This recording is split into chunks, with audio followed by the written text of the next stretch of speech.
Hello दोस्तों, कैसे हैं आप सब। उम्मीद करती हूँ सब अच्छे से होंगे और आप सब मस्त होंगे। तो आप सभी को मेरा यथा योग्य प्रणाम, प्यार, नमस्कार। और आप सबका मैं अपने YouTube चैनल शर्मिला डायरी में बहुत बहुत स्वागत करती हूँ। तो आज है मेरे बेटे का बर्थडे, यानी कि 14 नवंबर। तो सभी बच्चों को हैप्पी चिल्ड्रंस डे और मेरे बच्चे को हैप्पी बर्थडे, क्योंकि आज उसका जन्मदिन है। तो मैं हर साल उसके बर्थडे में, यानी कि उसके जन्मदिन पर मैं मार्कंडे पूजा करवाती हूँ। फर्स्ट टाइम एक्चुअली क्या था, मैं हूँ गढ़वाली, तो मैंने ऐसे सुना था कि वहाँ पर नवग्रह पूजा होती है, लेकिन शादी मेरी कुमाऊनी में हुई है। तो जो जहाँ पे होता है वहाँ का थोड़ा सा रीति रिवाज मानना पड़ता है, और मेरे हिसाब से मानना भी चाहिए। और जो चीज़ जहाँ की अच्छी है तो उसको हमने अडॉप्ट भी करना चाहिए। ये मैं ऐसा करती हूँ। वो फिर कुछ भी हो, किसी भी संस्कृति हो, कोई भी नियम हो, तो मैं उन चीज़ों को अगर अच्छा लगता है तो मैं उनको मानती भी हूँ। तो फिर अब मैं हमेशा मेरे बच्चे के जन्मदिन पर मार्कंडे पूजा करवाती हूँ।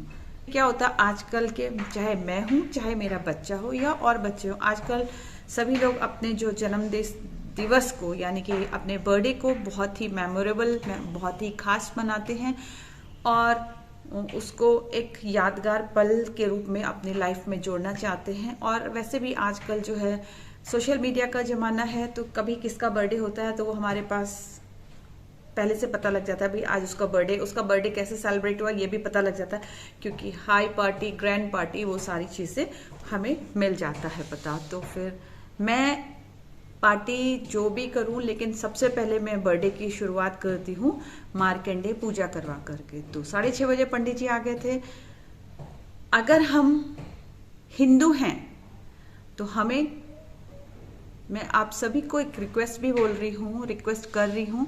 थोड़ी मेरी हिंदी थोड़ी सी ऐसे ही है, बहुत अच्छी नहीं है, और फ्लो में तो बिल्कुल ही अच्छी नहीं है। तो हम अपने बच्चों के बर्थडे में, यानी कि बच्चा, माँ के लिए बच्चा कितना भी बड़ा हो जाए वो बच्चा ही होता है, तो हमें अपने बच्चे के बर्थडे में मार्कंडे पूजा जरूर करानी चाहिए, चाहे वो लड़की हो चाहे वो लड़का।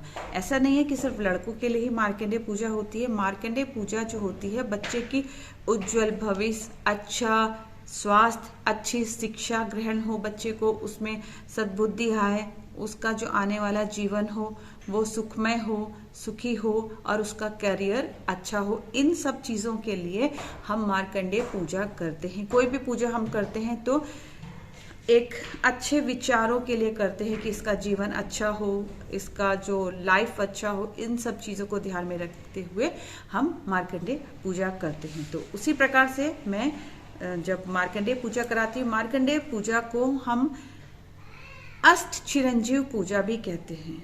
ये मेरे पंडित जी ने मुझे बताया, मुझे भी इतना ज़्यादा ज्ञान नहीं था, लेकिन मेरे पंडित जी ने मुझे बताया कि इस जो मार्कंडे पूजा होती है, मार्कंडे पूजा होती है, मार्कंडे ऋषि होते थे, उनके नाम से ही मार्कंडे पूजा होती है, क्योंकि उनको अमृत प्राप्त हुआ है।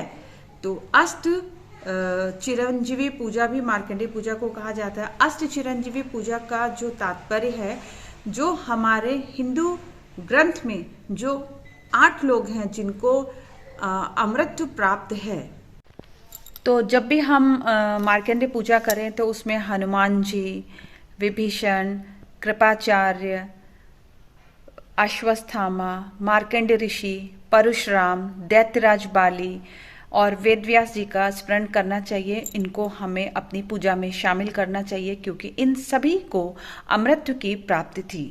तो इसलिए हम मार्कंडे पूजा करते हैं, क्योंकि मार्कंडे पूजा करने से हमारे बच्चे का जो आने वाला भविष्य होता है, आने वाला जो जीवन होता है, और उसके जो कष्ट होते हैं वो दूर होते हैं और भविष्य उसका उज्जवल होता है। 8 लोगों को हम अपनी पूजा में याद करते हैं, ताकि जो हम जिस बच्चे के लिए मार्कंडे पूजा कर रहे हैं, हर माँ बाप चाहता है कि उसका बेटा दीर्घायु रहे, सुखी रहे, स्वस्थ रहे, शिक्षा के क्षेत्र में अपना अच्छा नाम कमाए और बड़े होकर के खूब यश, वैभव, ऐश्वर्य और धन की प्राप्ति करे।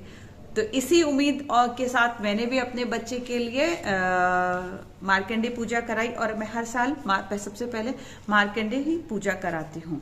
तो आप सब लोग भी मार्कंडे पूजा जरूर करवाएं। और अब आपको मैं ये बता देती हूँ, मार्कंडे ऋषि के बारे में थोड़ा बता देती हूँ। जो मार्कंडे जी थे, जो मार्कंडे जी जो थे, उनके मम्मी पापा को जब ये मार्कंडे जी की प्राप्ति हुई, यानी कि पुत्र स्वरूप जब उनको मार्कंडे जी मिले, तो उनको जब जिस ज्योतिषाचार्य ने उनके बारे में उनको बताया कि आपके पुत्र को तो आयु दोष है, तो उनके माँ बाप बहुत ज्यादा चिंतित हो गए, बहुत व्याकुल हो गए। तब उन्होंने संगम पर, गंगा यमुना सरस्वती के संगम पर शिव जी की आराधना की।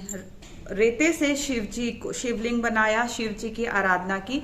तो जब मम्मी पापा यानी कि जो मार्कंडे जी के मम्मी माता पिता जब पूजा अर्चना कर रहे थे, जब साथ साथ मार्कंडे ऋषि भी पीछे को खड़े होकर के शिव की आराधना में लीन हो गए। तो अब उनके जब यमराज जब आए मार्कंडे ऋषि को लेने, तो शिव जी ने बोला कि यमराज को बोला कि ये तो मेरा शिष्य है और ये मेरी आराधना कर रहा है, तो तुम कैसे इसको लेके जा सकते हो। तब शिव जी ने प्रसन्न होकर के मार्कंडे ऋषि को अमृत का वरदान दिया था। तो इसलिए हम सब जब अपने बच्चों की पूजा करते हैं, मतलब बच्चों के जन्मदिन में जब हम पूजा करवाते हैं, तभी हम मार्कंडे ऋषि को याद करते हैं। और मार्कंडे ऋषि को अमृत प्राप्त था, इसीलिए हम अपनी पूजा में मार्कंडे ऋषि का ही पूजा कराई जाती है। तो इस पूजा को बोला जाता है मार्कंडे पूजा। बर्थडे में जब हम पूजा कराते हैं तो पंडित जी को हम यही बोलते हैं कि हमें पंडित जी हमें बच्चे के बर्थडे के लिए पूजा करनी है, तो वो यही सजेस्ट करेंगे, तो आप लोग मार्कंडे पूजा करिए। तो मेरा ये छोटा सा टूटा फूटा सा मिला जुला सा जो एक मेरा मतलब जो मुझे ज्ञान था, वो मैंने आप लोगों के सामने बताया। और बहुत सारे ऐसे लोग हैं, मैं जानती हूँ बहुत सारे लोग ऐसे हैं जिनको अभी ये नहीं पता होगा कि बच्चे के जन्मदिन में मार्कंडे पूजा करानी चाहिए। तो अगर आप लोगों को मेरा ये जो छोटा सा वीडियो अगर आपको अच्छा लगा हो, तो आप लोग लाइक शेयर और सब्सक्राइब जरूर करिएगा मेरे चैनल को, और मेरे वीडियो को ज़्यादा से ज़्यादा शेयर करिएगा। क्योंकि जो मैंने जानकारी दी है, हालांकि मुझे पता है यहाँ बहुत बड़े बड़े ज्ञानी लोग हैं, लेकिन मुझे मेरे ही गुरुजी ने बताया था कि मार्कंडे पूजा इसलिए कराई जाती है। तो मैंने सोचा चलो क्यों ना मैं एक छोटा सा वीडियो क्लिप बनाऊं और अपने चैनल में डालूं, तो जिनको नहीं पता है तो वो इसका लाभ उठा सकेंगे। आने वाले टाइम में वो अपने बच्चे के जन्म दिवस पर मार्कंडे पूजा करवा सकते हैं। तो इसी के साथ मैं अपनी वाणी को देती हूँ विराम, और मेरे चैनल को लाइक शेयर और सब्सक्राइब जरूर करें। शेयर मिला डायरी, मेरे चैनल को लाइक करना बिल्कुल भी ना भूलें। Thank you so much. अपना बहुत बहुत ख्याल रखें।